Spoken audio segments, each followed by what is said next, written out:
இந்த வீடியோல நம்ம என்ன பார்க்க போறோம்னா, அலிகேட்டர் ஃபிஷ். அதாவது நம்ம தமிழ்ல வந்து எல்லாருமே இத வந்து முதலை மீனுன்னு சொல்லுவாங்க. அந்த ஃபிஷ்ஷ பத்தி தான் இந்த வீடியோல கம்ப்ளீட்டா பார்க்க போறோம். இந்த வீடியோ கடைசி வரைக்கும் பாருங்க. உங்களுக்கு தெரியாத நெறைய விஷயம் இந்த வீடியோல இருக்கு. வாங்க வீடியோக்குள்ள போலாம். ஃபர்ஸ்ட் வந்து இந்த ஃபிஷ் வந்து பார்க்கும்போதே உங்களுக்கு தெரியும். இது வந்து பார்க்கறதுக்கே முதல மாரி இருக்கும். இதோட ஃப்ரண்ட் ஃபேஸ் வந்து பார்த்தீங்கன்னா, அப்படியே முதல மாரி இருக்கும். ஆனா இதோட மத்த பாடி பார்ட்ஸ் தான் வந்து முதலைக்கு மாறா இது வந்து மீன் மாரி இருக்கும். மத்தபடி பார்த்தீங்கன்னா, இந்த அட்டாக் பண்ற விதமும் சரி, எல்லாமே மேக்ஸிமம் முதல மாரியே தான் இருக்கும். ஆனா, இது வந்து இதால தண்ணிக்கு வெளியில முதல்ல மாரி தண்ணிக்கு வெளியில உயிரோட இருக்க முடியுமான்னு கேட்டீங்கன்னா, இந்த விஷம் வந்து தண்ணிக்கு வெளியில உயிரோட இருக்க முடியாது. இந்த விஷம் வந்து தண்ணிக்குள்ள மட்டும் தான் உயிரோட இருக்கும். தண்ணிக்குள்ள வந்துச்சுன்னா, தண்ணியிலேருந்து வெளிய வந்துச்சுன்னா வந்து இந்த விஷம் வந்து ஈஸியா இறந்து போயிரும். இப்போ வந்து இந்த விஷம் வந்து நெறைய அக்வேரியம்ஸ்ல வந்து காமனா விக்க ஆரம்பிச்சுட்டாங்க. ஏன்னா, இது வாங்குறவங்க எண்ணிக்கையுமே அதிகமாயிருச்சு. இத நீங்க வளர்த்தணும் அப்புட்ன்னா, இதுக்கு வந்து நெறையா ஸ்பேஸ் குடுக்கணும். ஏன்னா, இது வந்து பெருசா வளர்ற மீனு. இதோட பாடியுமே ரொம்ப பெரிய சைஸ்ல வளரும். அதனால இத நீங்க வளர்த்தணும் அப்புட்ன்னா, நீங்க வந்து இதுக்கு வந்து கொஞ்சம் பெரிய டேங்க் ஸ்பேஸ் குடுக்கணும். அதே மாரி மட்டும் இல்லாம, ஃபுட்டும் வந்து இதுக்கு வந்து லைவ் ஃபுட் தான் மேக்ஸிமம் ஃபீட் பண்ணுவாங்க. ஏன்னா, இது வந்து பில்ஸ்லாம் போட்டு சாப்பிடுற மாரி இது வந்து ட்ரெயின் பண்ணல. மேக்ஸிமம் கடையிலேயே இதுக்கு வந்து லைவ் ஃபீட் போட்டு தான் ஃபீட் பண்ணியிருப்பாங்க. ஏன்னா, அது வந்து பிரெடேட்டர் ஃபிஷ்ஷோட வகையில வரும். அதனால இது வந்து மேக்ஸிமம் எப்பவுமே லைவ் ஃபீட் அதாவது மீட்டு, இல்லன்னா ஏதாவது லைவ் ஃபீட் இந்த மாரி ஃபீட்ட மட்டும் தான் இது வந்து எடுத்துக்கும்.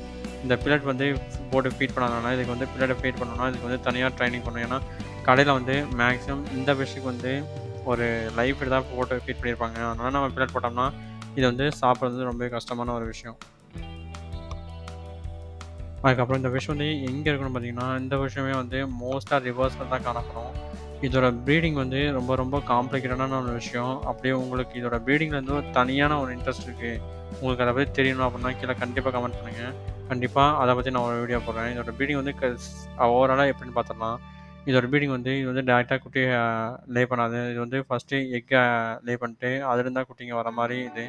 இது வந்து எப்ப ப்ரீட் ஆகும்னா, இப்போ இந்த டிசம்பர் முடிஞ்சு ஆ ஜனவரி வரும் பார்த்தீங்களா, இந்த பீரியட்ல தான் இது வந்து மேக்ஸிமம் ப்ரீட் ஆகும். ஏன்னா, இது வந்து ஆத்துல மேக்ஸிமம் இருந்த மீனுன்றனால, இது வந்து என்ன ஆகும்னு பார்த்தீங்கன்னா, அந்த வெள்ளம் வந்துட்டு அதாவது தண்ணி பெருக்கு வந்து அதிகமாயிட்டு கம்மியாகும் பார்த்தீங்கன்னா, அந்த மாரி டைம்ல தான் இது வந்து ப்ரீடிங்க ஸ்டார்ட் பண்ணி, எக் லே பண்ணி, அதுக்கப்புறம் அந்த குட்டிங்க வந்து ஹேட்ச் பண்ணும். இதுதான் இதோட ப்ரீடிங் பத்தி ஓவராலா ஒண்ணு. இத பத்தி உங்களுக்கு தனியா ஒரு வீடியோ வேணும்னா, கண்டிப்பா கீழ கமெண்ட் பண்ணுங்க. கண்டிப்பா அந்த வீடியோவ நான் உங்களுக்காக நம்ம சேனல்ல அப்லோட் பண்றேன். இத பத்தி உங்களுக்கு அ தெரியாத ஒரு மெயினான விஷயத்த சொல்றேன். இந்த ஃபிஷ்ஷுக்கு வந்து ஒரு ஸ்பெஷல் ஃபீச்சர் இருக்கு. ஏன்னா, இது வந்து பார்க்கறதுக்கு முதல மாரியே இருக்குன்றனால, இதுக்கு ஒரு ஸ்பெஷல் ஃபீச்சர் இருக்கு. அது என்னன்னு பார்த்தீங்கன்னா, இது இருக்க தண்ணீல ஆக்ஸிஜன் லெவல் வந்து அதிகமா இருக்கணுன்ற அவசியமே கிடையாது. ஃபார் எக்ஸாம்பிள் இப்போ வந்து இதுக்கு வந்து மோட்டர் வைக்கணுமான்னு கேட்டீங்கன்னா, கண்டிப்பா இந்த ஃபிஷ்ஷுக்கு வந்து மோட்டர் வைக்கவே வேண்டாம். நீங்க ஜஸ்ட்டு ஒரு பெரிய டேங்க்ல வந்து இந்த ஃபிஷ்ஷ விட்டாலே போதும்.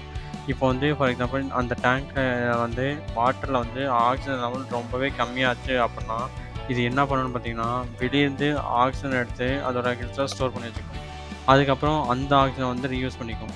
இது வந்து இந்த ஃபிஷ்ஷுக்கு மட்டுமே இருக்கிற ஒரு பெரிய ஸ்பெஷாலிட்டி. மேக்ஸிமம் இந்த மாரி பண்ற சில ஃபிஷ் தான் இருக்கு. அதுல அதுல இதுவும் ஒண்ணு. இந்த மாரி ஸ்பெஷல் ஃபீச்சர் இந்த ஃபிஷ்ஷுக்கு இருக்குன்னு எவ்வளோ பேத்துக்கு தெரியும்னு உங்களுக்கு கீழ கமெண்ட் பண்ணுங்க. கண்டிப்பா நானும் பார்த்து தெரிஞ்சுக்கிறேன். இந்த ஸ்பெஷல் ஃபீச்சர் எவ்வளோ பேத்துக்கு இந்த மீனுக்கு இருக்கிறது உங்களுக்கு தெரிஞ்சிருக்குன்னு நாம பார்க்கலாம். இந்த வீடியோ அவ்வளோதான். இந்த மாரி வேற ஏதாவது வீடியோ வேணுனாலும், இல்ல இந்த வீடியோல ஏதாவது டவுட் இருந்தாலும் கீழ கமெண்ட் பண்ணுங்க. கண்டிப்பா அந்த வீடியோ நான் உங்களுக்கு செப்பரேட்டா அப்லோட் பண்றேன். அப்புறம் இந்த வீடியோ பிடிச்சிருந்துச்சுன்னா லைக் பண்ணுங்க, ஷேர் பண்ணுங்க, மறக்காம சப்ஸ்கிரைப் பண்ணிடுங்க.